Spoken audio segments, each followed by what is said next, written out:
मानो रहीम जी, अज असी मौजूद हाँ राज सौर साहब कोल ते राज साहब जेडे मच्छी ग्रिल करते हैं तो मैं जनाब मच्छी फ्राई करना। ये वड्डे भाई ने साडे राज इकराम साहब ने ते अज जेड़ा साडा एक प्रोग्राम बनाया कि वीडियो बनाइए क्योंकि मौसम सरमा है तो साडा ज़हन है कि जेडे बंदे मच्छी खाने न उन्हां दा गाई होवे कि मच्छी जेड़ी है केड़ी खानी चाहिए है ते केड़ी नस्ल होनी चाहिए है।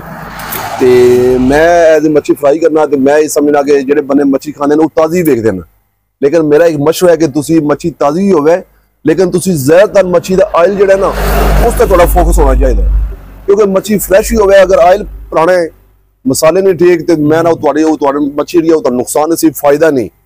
तो इस उत्ते रोशनी भाई ने मेरे राज इकराम साहब ने ते राज तसव्वुर साहब ने ये मजीद इस गल कर सन, लेकिन मेरा जो पॉइंट है जो इस यही है कि ताज़ी मच्छी होवे, आयल फ्रैश होवे, उस तो इलावा कि आयल अच्छी कंपनी का होवे।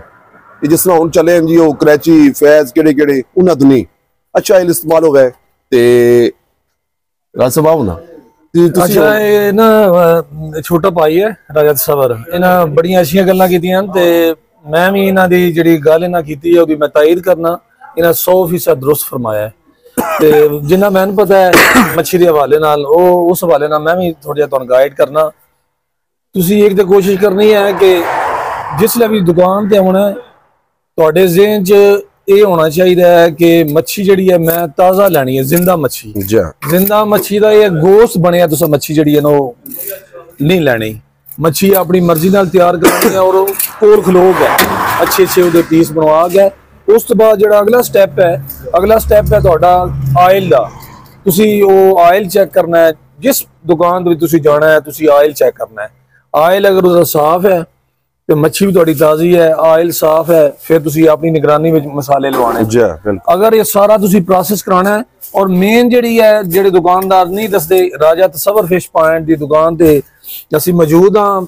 एक जिहड़ी ज़हन च चीज़ ये रखनी है कि मच्छी जिहड़ी है तुसी गोश्त लेना है।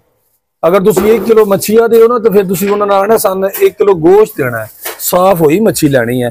अक्सर दुकानदार जिहड़े बल्कि 99% दुकानदार कोशिश करते ना तुसी उन्हां नाल रेट तय कर लेंदे हो। फर्ज करो कोई भी रेट तय करते हो वो फिर अगर रेट कम करांदे हो तो मच्छी तो साबत देंदे हैं।